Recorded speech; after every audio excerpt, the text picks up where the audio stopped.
So, just to reintroduce everyone who's here this evening, um, we've got a couple of our fabulous judges. Um, so, we've got Ari Rex from Canberra in Australia.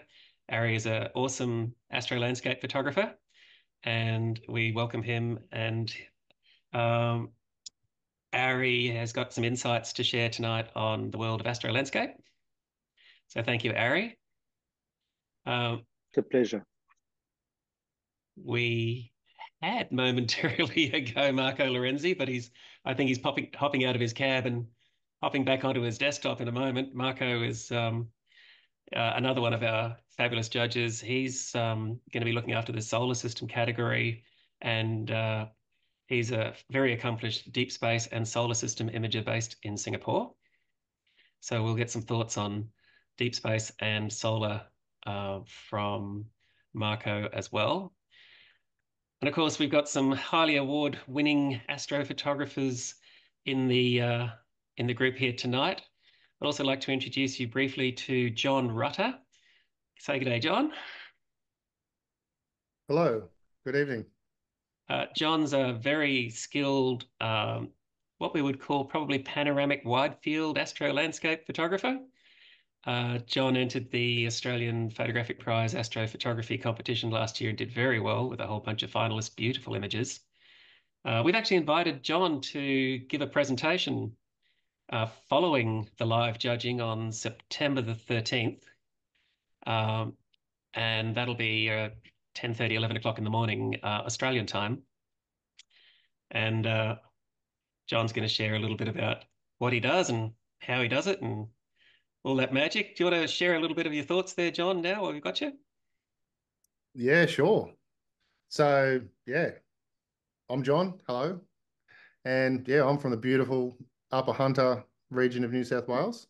And yeah, first of all, thanks for inviting me to be a part of this. It's an honor to be a part of this. And the Astrophotography Prize is probably hot on a lot of people's lips. It was last year, and a lot of great prizes, and it seems to be the next big thing in astrophotography competition. So it's really exciting to be a part of it, and to do a presentation for you guys after the judging. And I really look forward to seeing what everyone comes up with this year. And obviously, this year's been a pretty big year already for astronomical events with the aurora that come through. So I'm sure there's going to be some beautiful aurora photos and Milky Way photos mixed with aurora photos and all sorts of cool stuff like that. So yeah, I look forward to seeing what everyone's doing, and like Andy said, sharing what I do and how I do it. So I really look forward to that.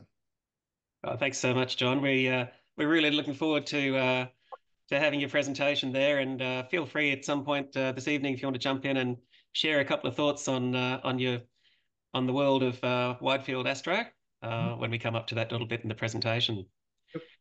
So speaking of the presentation, if it's all right with you guys, I'll just share the screen now, and what we'll do is we'll hop into the presentation at proper itself, and we'll bring up the presentation we have for you. So hopefully I've pressed the right button and you can all see that all right, which is a great big logo on the screen. And we'll crack on. So here we go. So Astrophotography Prize. So we've got some fabulous sponsors, and in fact, more coming on board already, which is tremendously exciting with the nature of the process. Um, and there's some really, really cool stuff there that people can win. There's a fabulous full frame color camera that the guys at Sidereal have organized with QHY. CFF telescopes have come on board. CFF telescopes are an ultra premium telescope brand of handmade high quality refractors and reflectors. And they're now also going to be made here in Melbourne, which is very exciting. QSI through Attic have come on board as a sponsor. I've been a user of their products for many, many years myself. There's a nice license there from the guys at LR Time Lapse. And of course, Deep Sky West have come on board with the remote imaging category for the first time, which is pretty cool. So that's Lloyd Smith. And Lloyd's going to come on board not only as a sponsor, but he's also going to do some judging, and he's going to give a presentation about the entire world and concept of remote imaging, which is very, very cool. Sorry if I missed that before. My name's Andy Campbell. I probably should have mentioned that earlier. I'm one of the directors of this event, which is, of course, run by astrophotographers for astrophotographers. Um, as you can see, our aim there is basically, it's all about education. Uh, One of the frustrating things I've found personally entering astrophotography competitions is it's fantastic if you win, of course. In the unlikely event that you don't win, you sort of sometimes get a little bit, well, asking questions. I thought my picture was great. I'm not sure, why they chose the winner. And so sometimes these things are a little bit kind of closed book. So what we wanted to do is make this completely open and transparent and share feedback and the debates from the judges, which will be live when they're talking about your images, is tremendously exciting because obviously, we've got these fabulous judges who can critique and encourage and, share some thoughts about what was good or what could be better or what was in fact absolutely outstanding about your image. So there's also the opportunity for everyone to get written feedback from the judges to help you with your entry. So if you get to a certain point and you think, you know what, next year I want to go harder, um, take on board the feedback that you get and implement that. And so I don't believe any other competition in the world offers that. And of course, it's global. Astrophotographers, we work alone, most of us. We work in the dark. We occasionally bump into each other at a star party or something like that. I saw John Rudder on a video the other day, and he's standing on top of a cliff by himself, hoping not to fall over the edge while he's doing a selfie, which is awesome. Um, but because we work largely in isolation, this is an opportunity to bring us all together. So that's why we've got this global community of astrophotographers from Singapore, the Philippines, Germany, Austria, Italy, United States, Chile. It's you name the country. They're all over the place. And last year in the competition, we had entries from 14 countries and 5 continents, which is pretty cool. So there'll be a preliminary judging of each of the categories. That'll be done offline by a panel of judges. And then we'll collate the top 25 scorers, high scoring entries of each category. And they will then be rejudged live by our collective panel.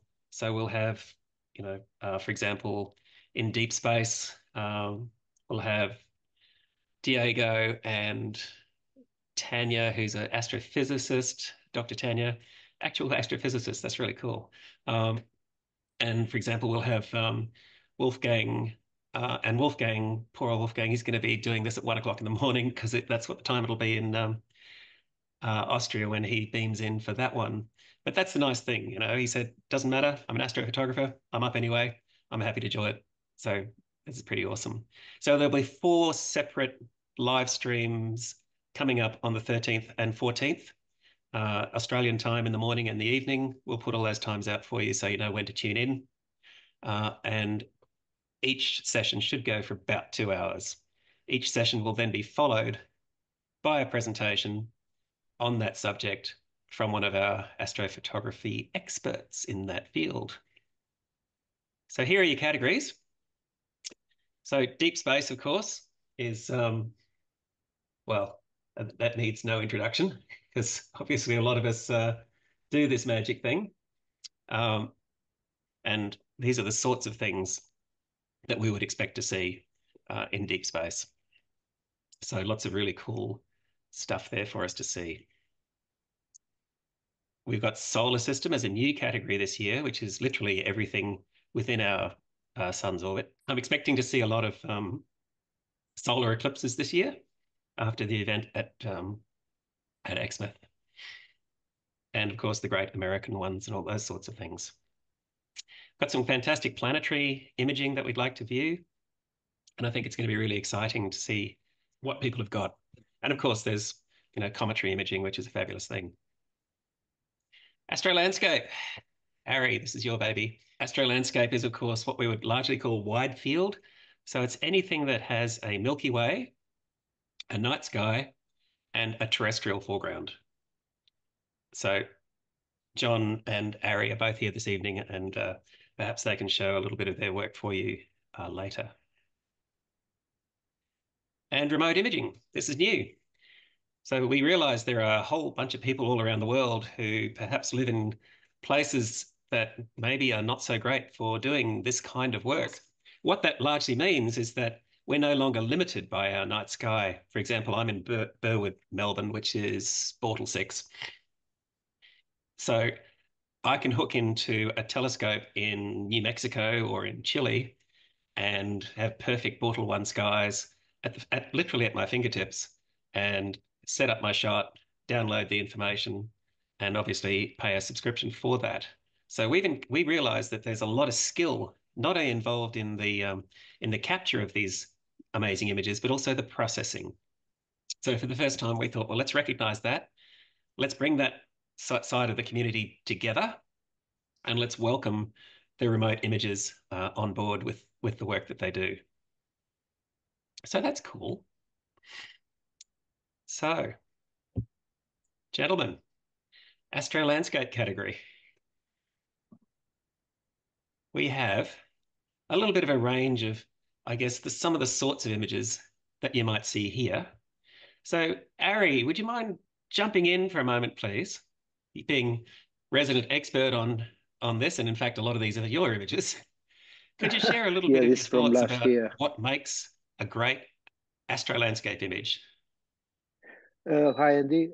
Thank you. Thank you for inviting me to be part of this great competition, and I'm glad that it's it's separate now.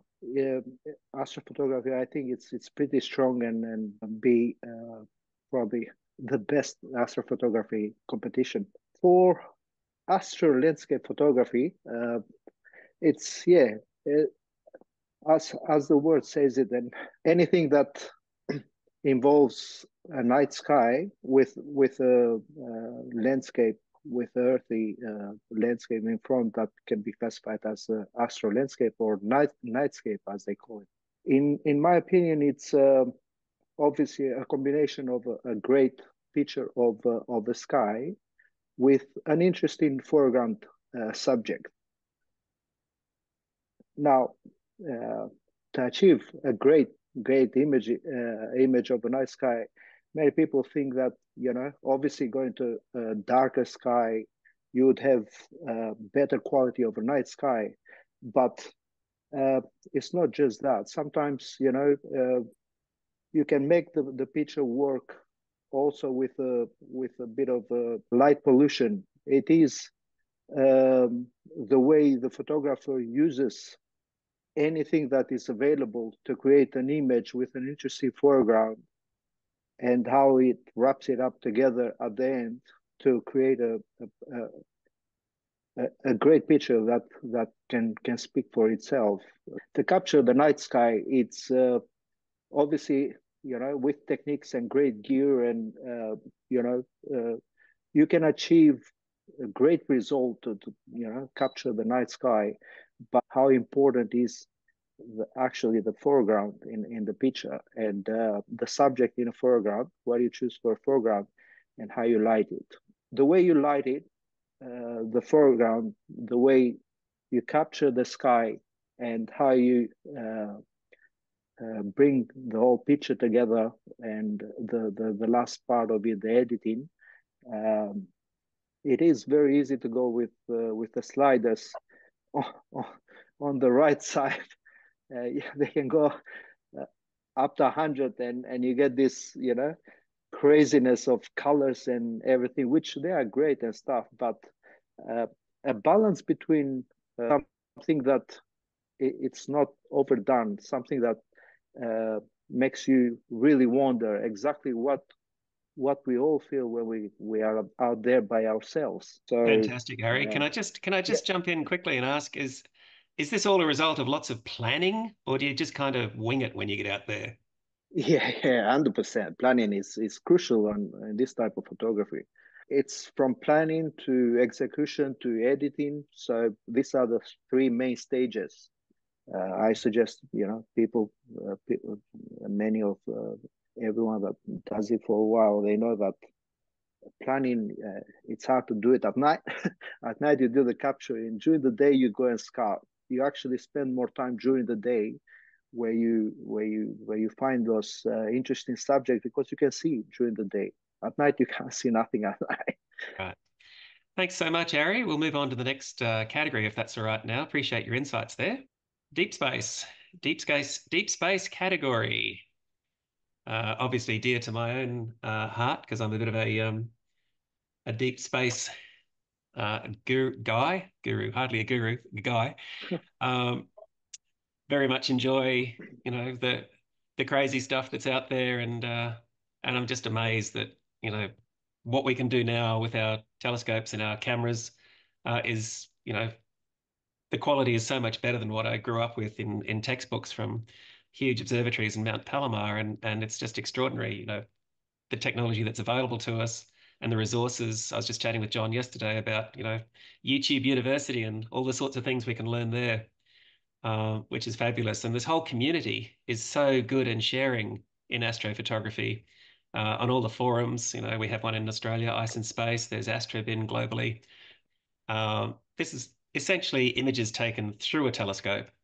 Um, and obviously, what we like to see here are beautiful details, the sorts of things that really make an image pop, and sometimes create an image that sometimes is, I guess, truly outstanding. Um, and that's generally a little bit of an overview of the sort of thing that we might like to see. Hey, Marco, are you with us? Just checking, Yes, I Marco. am. Are you there? Yes, I am. Yes, I'm here. Excellent. Could I ask for your thoughts, please, Mr. Glittering Lights deep space expert? What do you think are some of the elements that make a really good deep space image? Right. Look, in my opinion, pretty much, and this is also applicable to solar imaging, is how natural the results actually is looking at the end. So, what to me make really a great astrophotography is the feeling you get looking at it, where you can see, for what concerning, I mean, deep sky images, details, colors, hidden features, all them mixed together, but the respect of light, the respect of the look. How is it in a way that it feels which is natural? It feels like you are just in a probe in a floating around this object in the deep sky. So to me, really the combination between, or the capacity between bringing out details and keeping the overall look absolutely natural, to me is one of the must to standing out. Fantastic. Michael Sidonio, Strongman Mike, was one of our judges last year. And one of the comments Mike made about what makes a good deep space image was if it's got stars, and obviously it's astrophotography, which astro being stars, the stars should look shiny. They should look natural. Quite often we see images where the stars have been a little bit overprocessed, or maybe the star colors aren't quite right. So I think it's important, backing up on what you've said there, Marco, about making it natural, really making those stars look absolutely as beautiful as possible, because they are really the footprint of a really good astro image. And then it leads Yeah. on to, of course, detail and so on and so forth. Yeah, indeed. And to me, this is actually is no easy to keep, especially nowadays that we have plenty of software that really bring in the literally to the limit every what you can actually do with the data you have in front of you. That's exactly right. Because there's a temptation, as The Ari was step saying, before is too much. with wide field, where people can sometimes push it too hard, and it Yeah, and it looks a little unnatural. So it's very totally, important totally agree. to keep that natural feel. Very Totally good. agree. And that is something's coming with experience, is coming with yeah, I mean, with time and investigating. And at the same time, also, of course, another thing to me makes a very is very, very important is try to give a fresh look out of the sky. So look for targets which are not so popular, or get framing which is a little bit different than usual. So bring a little bit of originality, because at the end of the day, I mean, what we can achieve is actually limited by the size of the telescopes we have, the seeing and so on. So the get out of the beaten path. That is also another important thing that to me is extremely important, makes a difference. That's very true. So many times we see the horsehead, for example, beautiful subject, but it's always photographed at exactly the same angle, at exactly the same way. It's like there's some kind of unwritten rule that says you must photograph it this way. And perhaps it's nice what you're saying there, to reinforce that, is to maybe look at different views or different angles. We can't obviously change our point of view because we're stuck here on Earth, but we can certainly reconsider our framing as an aspect there. Marco, this segues on beautifully to solar system. And this is, of course, one of your absolute expertise areas. Could you share your thoughts on what makes a great solar system or planetary image, please? Well, principle is similar. Of course, the target and the techniques is quite different between deep sky and the solar system. But at the end of the day, the naturality, the capacity to bring to light details without pushing too hard, it's what really makes a big difference. At least on the planets and the moon and the sun. Of course, comets is a little bit different stories, because is more similar, or there is an overlapping with the sky imaging on the comet side. So the color balance, the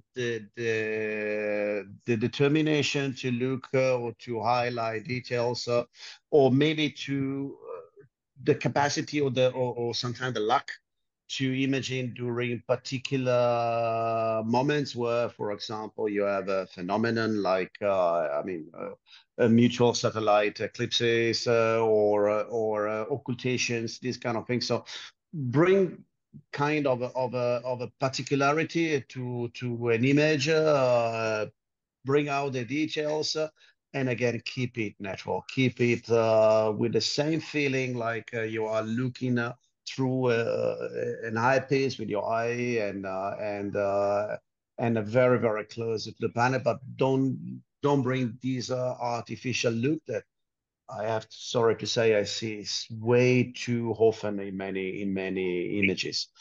Here, the choice of the subjects, of course, is a little bit more tricky, because what we can do, I mean, at the end, we have a few planets, actually, not as many objects as in the deep sky, and the moon always showing us the same face. So there is a kind of limitation in what actually we can do, but again, to try really to balance the details with the colors, with the naturality, to me, again, is absolutely a must.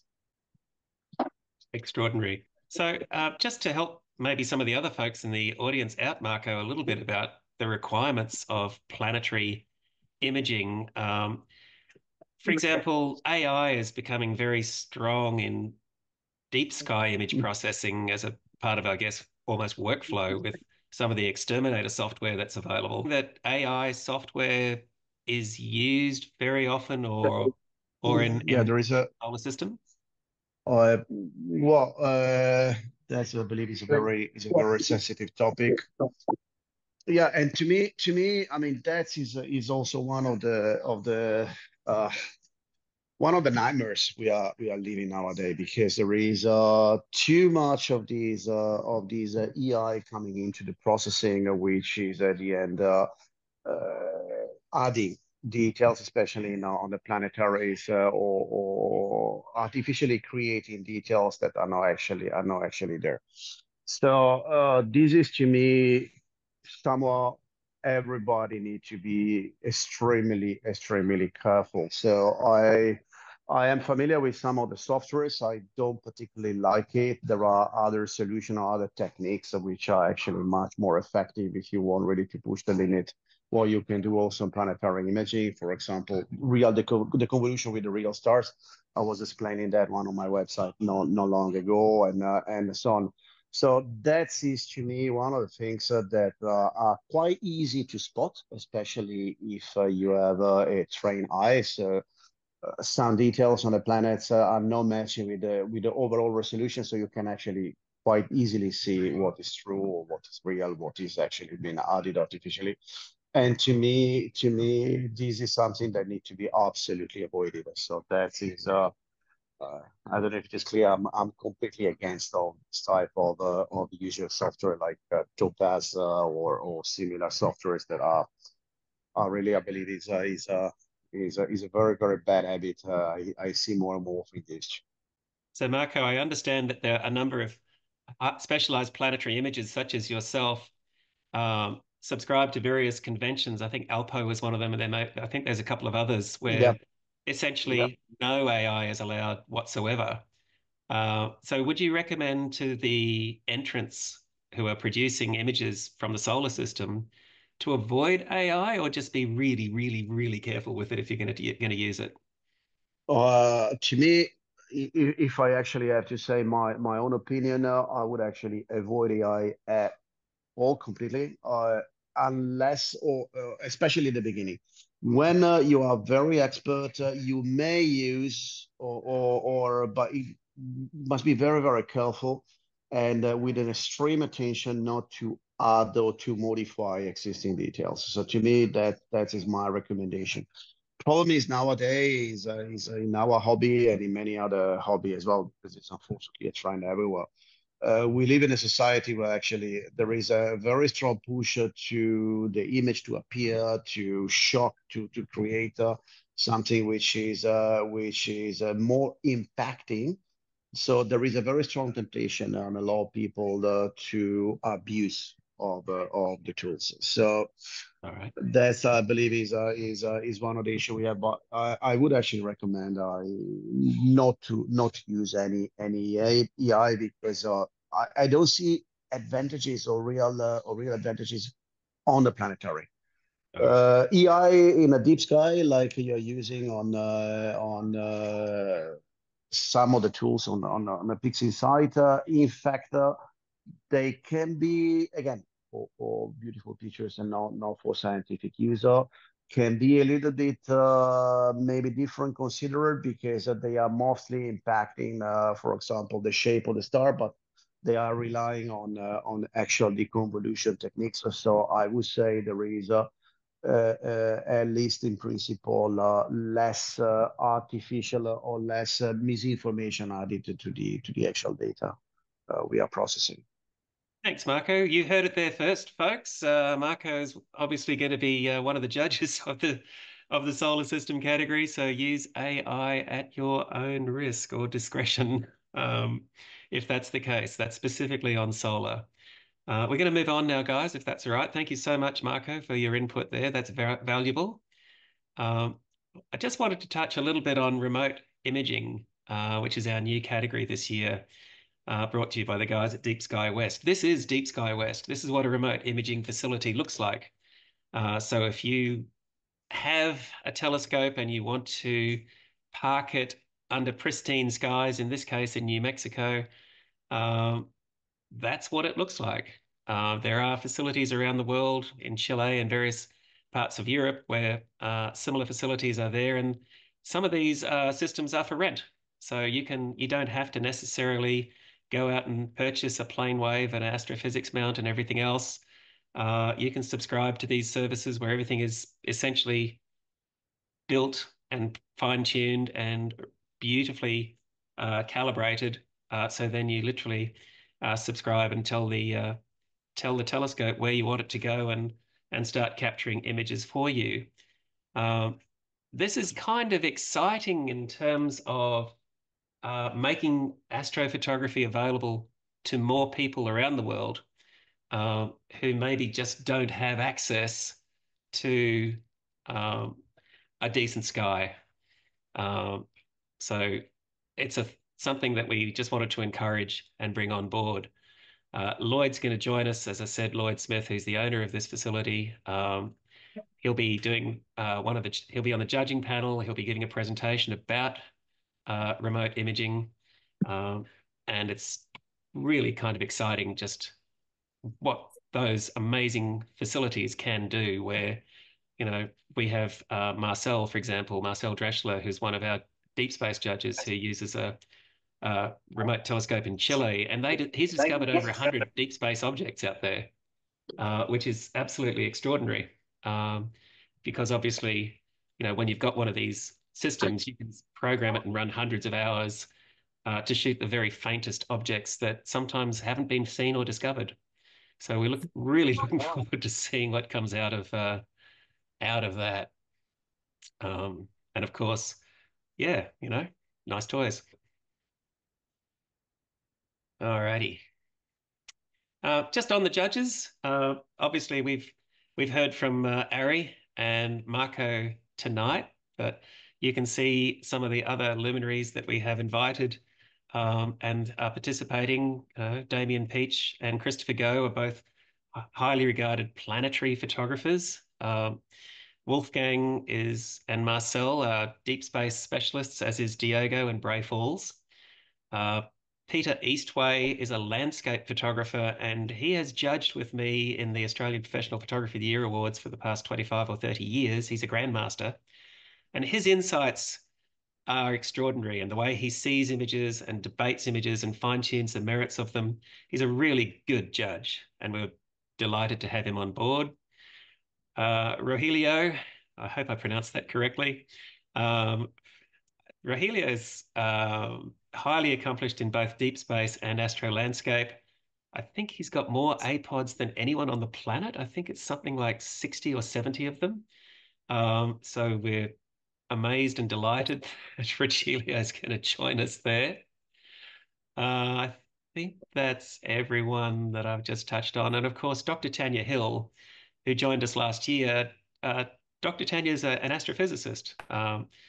She specialized in theory and study of black holes, and she also runs the entire Melbourne Planetarium visual production show.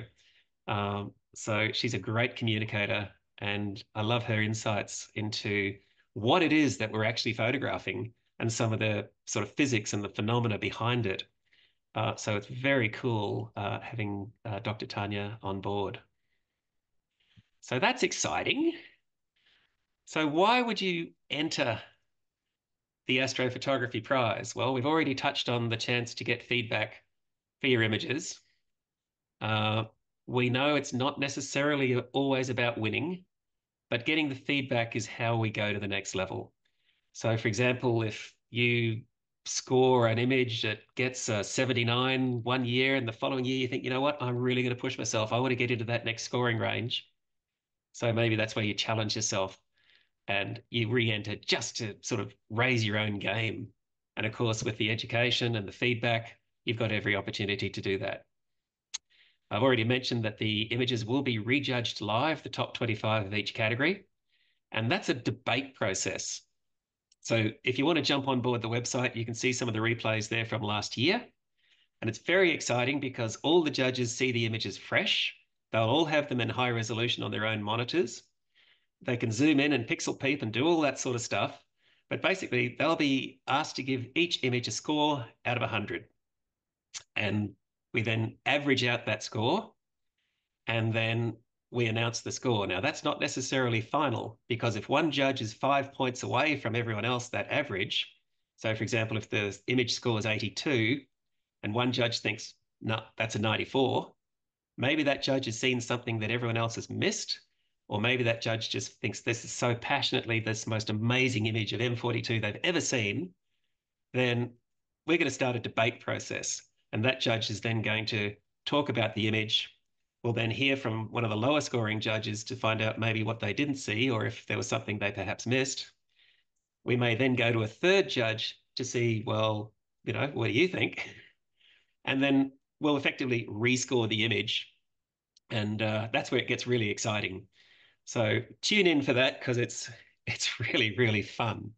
And it's a great opportunity to hear from the judges themselves, when we literally kind of almost put them on the spot a little bit about what it is that they saw in it. But it's tremendous to get the passion coming out, and that's what we love about it. And you won't get that any other competition. So tune in for the live judging, because it's great. So here's the timeline. The competition itself is now open. The rules are released.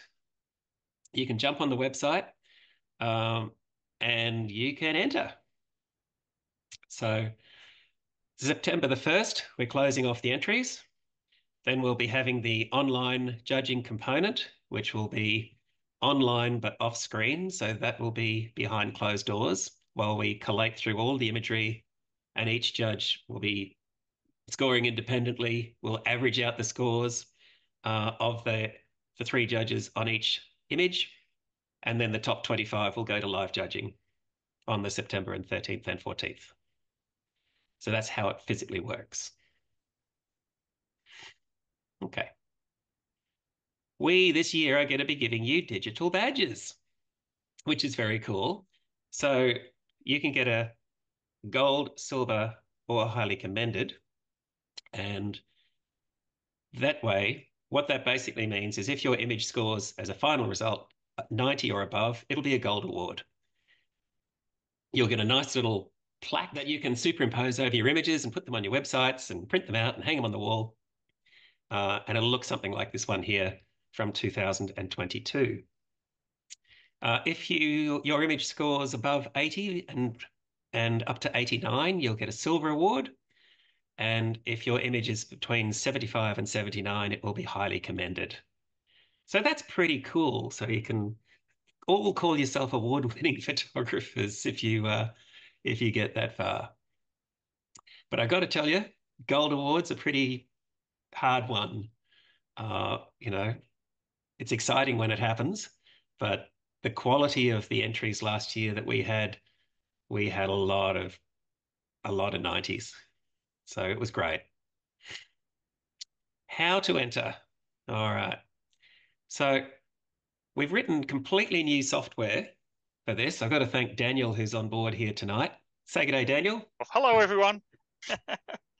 Hey, guys. Daniel is our software engineer. Daniel's built the website and the back end of it, which is the entry platform, and is an absolute guru with this, which is why it works, and works brilliantly, and we need it to because it's all around the world. But effectively, the process is jump on the website, read the rules. I got to stress, read the rules, because that will probably answer everyone's questions straight away. Then you go to the shop and you purchase your entries. If you're buying one entry or an entry with feedback or an entry bundle or a bundle with feedback, you basically just jump on board and you purchase that. So once that's done, you then just go to your files and make sure they're all prepared to the right size. And these are the specifications. Again, this is on the rules. And please, whatever you do, don't put your name on the photo. Okay? So we don't want any identifiable brands or copyrights or, wonderful photo by Andy Campbell on the front of the image, because unfortunately it will become disqualified. So don't put your name on the image. You can leave it in the metadata if that's what you want to do. So once you've got your files prepared, you just need to upload them to the website, and you'll see a step-by-step process there. I won't go through all that because you can read that at your leisure, but it's all there in the rules. You literally just follow each step on board.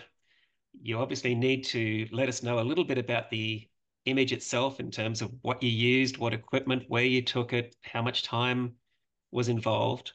And then we'd like to suggest you might want to put in a 25-word statement of what we're looking at. So if it's, for example, solar eclipse at Exmouth 2023, you could do something as simple as that. or if it's newly discovered nebula in Centaurus, first time ever imaged. That kind of thing is what we're looking for. We don't want long stories about I went out to the bush and I fell over a tree and I turned around and photographed this amazing comet. We don't want long, wordy statements. We really just want to tighten it up into what are we looking at so that the judges can quickly assess what it is they're seeing. And obviously, upload, save, rinse, and repeat. So that's pretty straightforward. If you have any issues at all, just shoot us an email, hello@astrophotographyprize.com, and one of us, or perhaps Daniel himself, will help you out with, massaging your entry. There will also be a step-by-step video recorded of that entry process, which we'll be uploading in the next day or so. For the event itself, we need you to buy a ticket, and the event is the live judging followed by a presentation from an astrophotographer on that category, and then Q&As afterwards and so on and so forth. We've priced that at 50 Australian dollars for the entire weekend. John's going to give us a nice, fabulous presentation on the 13th, following the Astro Landscape judging. This is a little teaser of, what John's done and so forth. So, John, what are you going to talk about? Yeah, so essentially what I do and how I do it. So for the people who are familiar with my work, I'm mostly known for using medium focal lengths in terms of Astro Landscapes. It's medium focal length, not for you guys who do deep space and 2000mm telescopes and all that sort of stuff, but doing large panoramas or mosaics of the night sky in really, really high resolution. So yeah, showing you guys what I do, where I go. And that's my passion, traveling to dark skies and shooting high resolution images of the night sky. So, Ari touched on a lot of the things about planning and the things I look for in my images. So we touched on a lot of the key points there. Planning is a massive one. So I'll take you guys through how I plan to do these sort of images and sort of taking that next step in, I guess, blurring the line between sort of deep space style capture and processing, and integrating that with sort of the traditional nightscape imaging. So sort of blurring that line between deep space and astro landscapes or nightscapes, if you want to call it. So yeah. That's fantastic. Will you be running through a little bit of the equipment that might be required, John, as well? Yeah, absolutely. So you may be able to see or not, I'm surrounded by all sorts of different tracking mounts here next to me. So I'll take you through all the gear I use, what tracking mounts I use, how I use them, the cameras I use, lenses I use, and then the array of sort of post-processing software that I use, which has been touched on tonight, which is, it's pretty incredible what we've got access to these days, and sort of the education around it that we've got online. So I'll touch on all those sort of things. Fantastic. And you might even share with us what your favorite beer is, because I think I saw in one of your videos that there's always room in the kit for a cold one. Well, there's always room for a sneaky little beer. Love your work, John. Looking forward to your presentation. Cheers. Thanks for chiming in there. So I just want to touch on a couple of thoughts about astro judging considerations.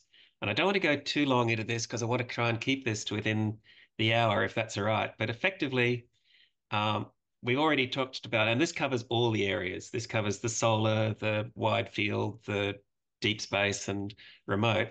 Obviously, we've got technical and criteria and environmental factors that are either in our control or beyond our control. But we've also got to consider the processing, which is hugely important, because it's one thing to get this fabulous data, but then you've got to massage it and make it beautiful. And like Marco was saying early, make it look natural, make it look real, make it look, fabulous. There was a question in the chat I saw before, is a Hubble palette regarded as natural? Well, yes, it is, of course, because it's a image that is false color, but it's scientifically valid because if it were mapped in the colors that it actually is, you'd have an image that was redder, and kind of a teal color, which not only would not be particularly scientifically valid, but it wouldn't be particularly aesthetically interesting. So the Hubble Space Telescope palette is absolutely a natural thing to use, and it can be exciting to use because you can use your aesthetic nature to assign the colors wherever you want. It's effectively dealer's choice. So again, though, I would stress maybe don't go overboard completely, and maybe have a look at last year's winning images to get a sense of, what sorts of ones are appealing. And then, of course, there's the X factor, the whole creative and subjective side of this. And we touched on this earlier about, looking at your framing, whether you're going out wide field like John's doing with the tracking mount and the medium format lens and finding just the right subject that's going to be in the middle, or whether you're like Ari and you're on top of a waterfall and you're photographing something in the middle of the night and hanging onto your camera for dear life and lost your phone. You want to make sure that what you're photographing there is interesting. Because sometimes we get so caught up in the technicalities of astrophotography, and my gosh, there are some. You know, is it tracking right? Is it working? Is it focusing? Is it plate solving? Is it doing all these things? And we kind of celebrate a little bit of the fact when it's all working, which is great. But at the end of the day, it's a photo, and it's I guess it's constrained to all the things that we consider with composition and balance. So a lot of the planning that the wide field gentlemen have already talked about is just as appropriate in the deep space side, for example, and of course the remote, because you want to balance your image. It doesn't mean you always have to put the galaxy in the middle just because you can. Telescopes are good enough now that certainly there was a time when absolutely the most precise resolution was going to be having something right in the center. But it makes a pretty uninteresting image in many cases. So do we want to see that nebula surrounded by a star field, or what context is it sitting there in space? Or are we just looking at the beauty of that nebula, which is fine if you want to celebrate that? But all I'm saying there is just don't necessarily put it smack in the middle every time. Let's get some planning and some actual photography going on there on that now. And what I thought we might do, if it's all right with you, is we got a few questions in the chat. So it would be all right if we just touch on those so we can wrap this up in the hour that we were hoping to do. So just coming up off the top there, Ari, there was a question there from Tama Aga. Forgive me if I've pronounced that wrongly. Yeah. Capturing a well-exposed landscape is my primary challenge when photographing the night sky, especially if I attempt to address this by expanding the shadows, which introduces this significant noise. So his questions are, how can you achieve a well-exposed landscape under a truly dark sky? And if this isn't possible, does the contest allow for composite images that combine a foreground taken at a different time with the night sky? So Ari, do you want to touch on the first one? I can do the second. About getting those details in a truly dark sky, but I'm 99.99% sure that you can photograph in blue hour or in a little bit of a moonlight, or even in during the day, like in overcast or in blue hour, on the same location with the same gear, and take the picture of the sky on the same day on the same location, and you can do a composite together.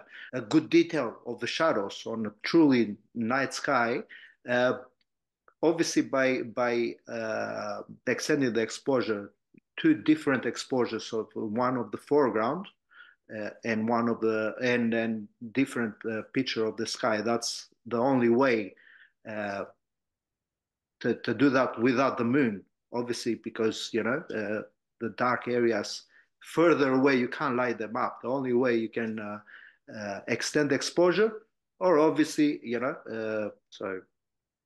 Thanks, Ari. John, anything to add to that one, mate? Yeah, Ari covered it. The way I do it is I use a tracking mount, so I need to use a separate foreground exposure anyway. So I'll just push the exposure time, way out there. You may end up with 2 minute, 3 minute exposures for the foreground. And if you're still getting noise, you can stack a bunch of those exposures to reduce that noise.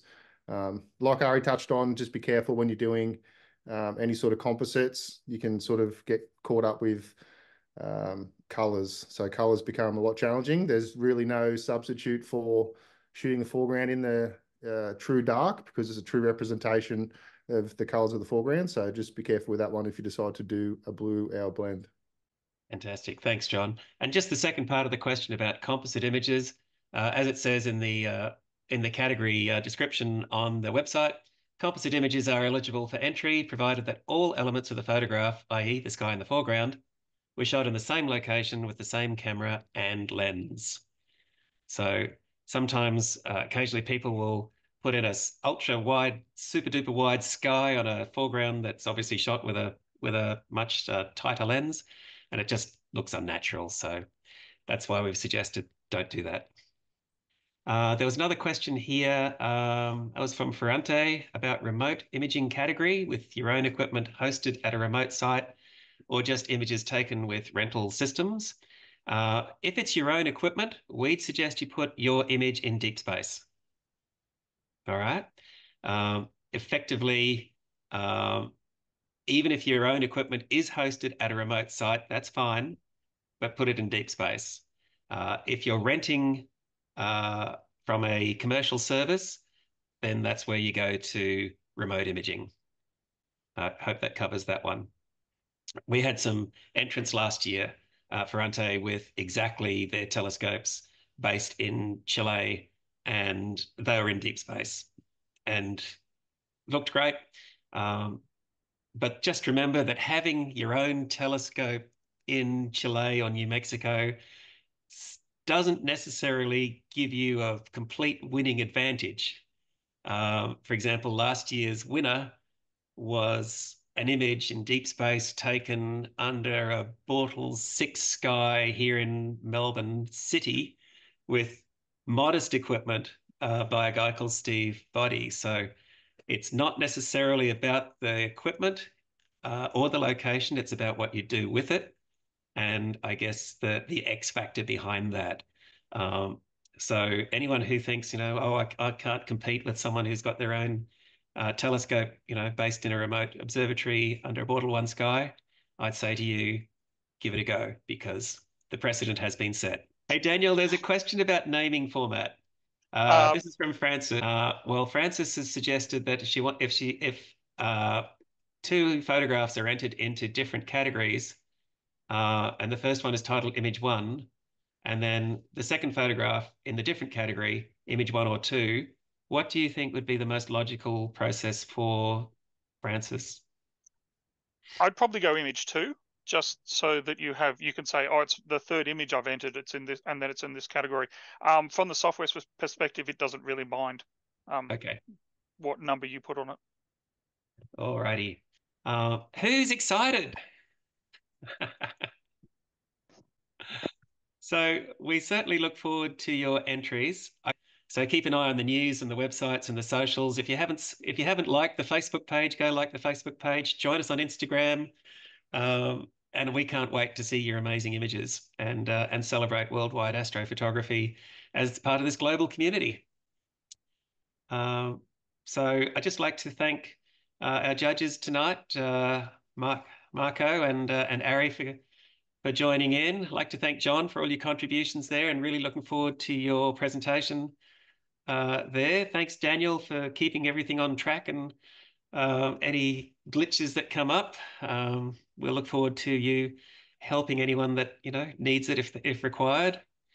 Just also want to acknowledge all of our sponsors, and just thank Deep Sky West, QSI, Sidereal, and LR Timelapse. You can see it. Yes, I don't have the slide in front of me. I thought I'm going to miss one. I just know it. Because it's just we can't do this without the help. Also, like to give a bit of a shout out to Salvatore at Astrobin for helping us get the word out there as well. So that's it, folks. We'll have another session like this in a week or so, and we'll actually be having a critique night. So with the critique session, that means that we'll open it up. You can send in a bunch of pictures if you'd like to get online critique from the judges in advance of your entry. So what does that mean? It means if you're thinking, oh, I've got this picture and I've got this one here, I'm not quite sure which one I want to enter, or maybe I'll enter both, but you could put it up there. It'll be anonymous, and the judges will comment on your image in advance of the competition. So that's exciting and an opportunity. Keep an eye out for that one. We'll announce that on the socials soon. So that's it, folks. Thank you very much for coming along. My name's Andy Campbell, signing off, and welcome to the Astrophotography Prize.